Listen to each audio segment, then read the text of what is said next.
In tijden van bezuinigings wordt het heel tijd dreger om rendabel nog bussen rijden te laten op het platteland. Een oplossing zou wezen kunnen het iepenbiervervier te nij oost te organiseren. En zo hield u te sparren dat we broek worden kunnen voor de bussen op het platteland. Een bundelbus, dat betekent dat het doelgroepenvervoer, wat de gemeente nou doet, dat is WMO-vervoer, leerlingenvervoer en dergelijke. Dat je dat combineren met gewoon iepenbiervervier. Wil net zeggen dat de oude mensen bij de band die naar zwemles maakt in dezelfde bus zitten, dat net.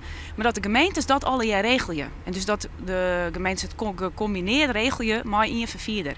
En nu is het zo dat de provincie het iepenbiervervier regelt en de gemeentes het doelgroepenvervoer. Dus het is scheiden en dan combineer je dat. Thorbecke-studenten hebben in opdracht van de ChristenUnie het plan van de bundelbus uitwerken en presenteren dat nou mandje.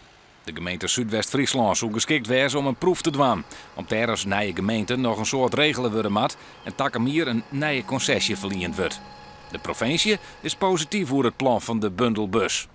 Nou ja, de gemeente Zuidwest-Friesland is wel een gemeente met een heel soort platteland. En een heel soort dorpen werd het hier net altijd lekker goed de mensen met het. Dus als het ergens kennis wordt, dan moet het hier wezen. Maar we zijn ook dwaan om zeg maar in verwijderde deel met een elektrische bus hetzelfde soort concept nou opzetten.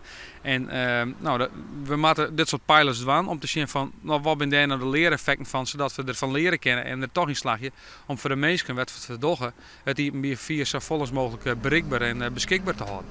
De bundelbus zou begin 2013 beginnen met het te rijden in Zuidwest-Friesland.